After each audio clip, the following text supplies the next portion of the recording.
Show do Heleno Rodai, Rádio Serviço. No Rádio Serviço Saúde Especial de domingo, dando continuidade ao tema sobre o álcool, hoje o grande médico, chefe do Serviço de Clínica Médica do Hospital Federal dos Servidores do Estado, Dr. Silvio Provenzano, vai falar sobre os danos que o abuso do álcool pode causar ao organismo ao longo do tempo. Bom dia, bom domingo, doutor Silvio. Bom domingo, Heleno. Feliz Dia dos Pais. Toda a família Tupi comemorando hoje o Dia do Papai. Todos nós muito felizes. Em especial, parabéns, viu, doutor Silvio? Obrigado. São quantos filhos? 3. Oh, maravilha. Então, parabéns. É bom tê-lo aqui no programa, justamente hoje, nessa data tão especial do Dia dos Pais. Com certeza. E para começar, doutor Silvio, quais são os prejuízos sociais associados ao álcool? Heleno, família Tupi, na realidade são os diversos tipos, né, os prejuízos sociais. Mas o indivíduo, quando está numa situação de alcoolismo, ele, em primeiro lugar, tem necessidade do álcool para evitar os sintomas que falamos semana passada relacionados à síndrome de abstinência. O álcool passa a ser algo absolutamente indispensável para a manutenção do mínimo de bem-estar que esse indivíduo tem. Então ele às vezes passa muito tempo procurando pelo álcool e passa mais tempo ainda, Helena, acredite, se recuperando dos efeitos do álcool. Isso leva a um certo absenteísmo no trabalho e evidentemente que o patrão manda embora. Então o desemprego é uma situação que está frequentemente associada ao álcool, até porque o desempenho no trabalho do alcoólatra deixa muito a desejar. Ele tem problemas de coordenação, ele tem problemas de memória, como nós vimos. Isso, evidentemente, que afeta o desempenho no trabalho. Independentemente disso, a gente vê que ele tem problemas conjugais. E a falta de um relacionamento conjugal adequado, muitas vezes, leva, sob o efeito do álcool, uma violência. Então, a violência, em especial contra a mulher, é outro problema social frequentemente observado com o alcoolismo. Acidentes, mesmo com todos os esforços feitos pela lei seca, a gente tem visto as blitz funcionando a valer. Mesmo assim, Heleno, a gente sabe que os reflexos ficam alterados, a gente ainda vai falar um pouco sobre isso daqui a pouco, e isso causa acidentes de trânsito, inclusive colocando em risco a vida de terceiros. Acidentes pessoais, falta de equilíbrio, leva o indivíduo frequentemente a sofrer quedas, né, com consequências absolutamente imprevisíveis, inclusive com risco de morte. Então, esses pacientes têm todos esses prejuízos sociais que, na verdade, ele paga, a família dele paga e todos nós, na sociedade, pagamos por isso. O alcoolismo é um problema de saúde pública, sim, e devemos todos enfrentá-lo com bastante coragem. Doutor Silvio, quais são os efeitos do álcool no sistema nervoso? Heleno e família Tupi, no sistema nervoso são bastante diversos efeitos do álcool. Primeiro porque o álcool ele entra livremente no cérebro. Não existe nenhum tipo de bloqueio à penetração através da corrente sanguínea do álcool no cérebro humano. Entrando no cérebro humano, o que ele provoca? Em primeiro lugar, uma lentidão de reflexos. Os reflexos neurológicos eles ficam mais lentos. Segundo, a perda da memória para fatos recentes. A memória atual do presente ela fica apagada. Dizem que a memória do alcoólatra esquece a bebedeira. E, na verdade, ele muitas vezes não sabe o que ele falou. Ele pede, inclusive, para as pessoas, mas o que eu disse mesmo? Ah, mas foi esse o assunto? Ah, é verdade, eu falei alguma coisa que não convinha. A insegurança que a pessoa fica em função dessa amnésia causada pelo álcool. É um efeito direto do álcool. Existem alterações crônicas devido ao alcoolismo. Por exemplo, a neuropatia alcoólica. O que é isso, Heleno? A neuropatia alcoólica é uma doença que afeta os nervos periféricos. Principalmente aqueles nervos que têm pequenas fibras, que não têm a mielina. Isso vai se caracterizar de que forma? Em primeiro lugar, com uma sensação de formigamento, Fica pinicando, como se estivesse cheio de formiga, na região dos pés, principalmente, mas pode evolutivamente, inclusive, para as mãos e para os braços. É ascendente, quer dizer, das extremidades para cima, que vai afetando. Eventualmente, o que o indivíduo tem é uma hiperalgesia, traduzindo para o mediquês, para o português, é uma sensação aumentada de dor. Pequenos estímulos, como, por exemplo, colocar o lençol em cima da perna, já desencadeia um reflexo de dor insuportável.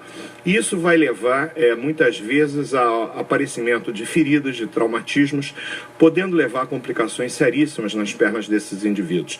Além disso, eu tenho alterações diretas nos nervos, que têm bainha de mielina, são os grandes nervos.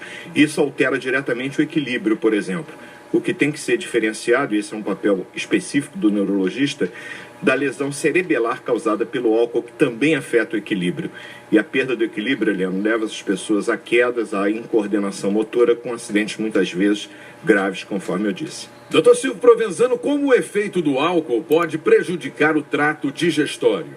Eliano e família Tupi, nós ingerimos o álcool, ele vai direto para o estômago. E no estômago existe uma barreira de proteção do estômago que o álcool destrói. Então ele provoca uma gastrite. Essa gastrite pode, inclusive, caminhar no sentido do aparecimento de uma úlcera, e essa úlcera pode sangrar. Portanto, o álcool pode levar a hemorragia digestiva alta. Independentemente disso, Helena, o álcool pode agredir diretamente o pâncreas. No pâncreas, ele pode provocar uma inflamação, que é a pancreatite aguda. Lembrando que o alcoolismo é a principal causa de pancreatite aguda, que a gente suspeita em todo paciente que tem uma dor abdominal muito intensa, geralmente alta. Aparentemente seria no estômago, mas não é, porque o pâncreas é um órgão que fica localizado para trás.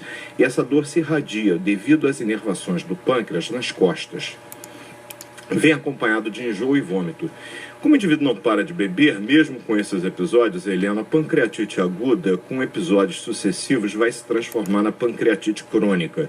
E a pancreatite crônica pode, por exemplo, já que o pâncreas é uma glândula mista, ele produz hormônios como a insulina, por exemplo, que todos sabemos atua diretamente no metabolismo da glicose. A destruição do pâncreas pode, portanto, devido ao alcoolismo, causar o diabetes, é uma forma secundária do diabetes, mas o pâncreas também produz substâncias enzimáticas que são importantíssimas na digestão das proteínas e das gorduras. E a ausência dessas enzimas pancreáticas pode provocar, por exemplo, uma diarreia, que é muito difícil de ser tratada. Helena e família Tupi, o álcool, ele é calórico. Em torno de 1 grama de álcool corresponde a 7 calorias. Por isso é que o indivíduo que bebe uma quantidade razoável, algumas latinhas, umas dosezinhas de uísque, ele perde fome, ele se alimenta mal. E a má alimentação acarreta nesses indivíduos desnutrição, com déficits vitamínicos importantíssimos, como a B6, a deficiência da tiamina, enfim, uma série de complementos vitamínicos, inclusive do complexo B, que deixam de ser absorvidos devido à falta de apetite causada pelo álcool. E os efeitos, sabidamente, todos nós sabemos, no fígado.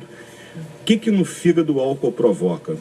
Um espectro de alterações, que vai desde a infiltração gordurosa do fígado, passando por surtos de hepatite alcoólica aguda, até culminando na forma crônica e evidentemente mais grave, que é a cirrose hepática alcoólica. Essa é a forma que normalmente está associada ao óbito devido à hepatopatia crônica, a doença crônica do fígado. Como é que a gente vai suspeitar, Helena? Em primeiro lugar, a hepatite aguda. A esteatohepatite, que é aquela forma que tem infiltração gordurosa associada à ingestão de álcool, ela é assintomática. O indivíduo não sente rigorosamente nada, e aí é um risco, porque aparentemente o indivíduo está são, mas ele já está com algum comprometimento do seu fígado.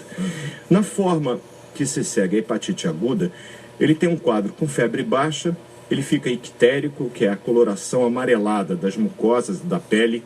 A urina normalmente tem a tendência a sair com a cor do chá, mais escura. Eventualmente as fezes podem sair um pouco mais claras.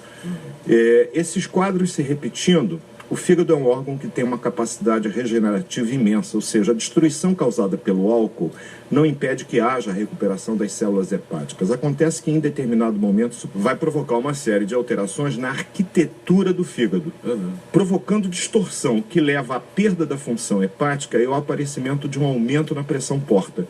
Isso vai causar aumento do baço, aparecimento de varizes no abdômen e o acúmulo de líquido na barriga, aquela história da barriga d'água, que é a ascite. Essas alterações, e principalmente a perda da função hepática, faz com que o fígado, que é um grande laboratório humano, pare de produzir uma série de substâncias, muitas delas essenciais à preservação da nossa vida, o que vai acabar acarretando o coma hepático e, consequentemente, a morte. Então você vê o quanto que o álcool pode ser lesivo, pode ser grave, para o nosso corpo, independentemente de outras alterações, né, Helena? Que a gente ainda vai falar no próximo programa sobre, por exemplo, efeitos diretos do álcool no coração, efeitos em que aumenta o risco de câncer, aumenta a sensibilidade do indivíduo a adquirir infecções e um assunto extremamente importante, que é a síndrome alcoólica fetal, que são os efeitos no neném quando a gestante resolve beber. Então, no próximo domingo, daremos continuidade a essa série falando sobre o álcool. Dr. Silvio Provenzano, mais uma vez, bom domingo, bom dia, um bom dia dos pais, fique com Deus e até domingo que vem. Até domingo, Helena, um feliz dia dos pais a todo mundo e maneirar no álcool. Isso aí, um abração, amigo. Show do Heleno Rodai.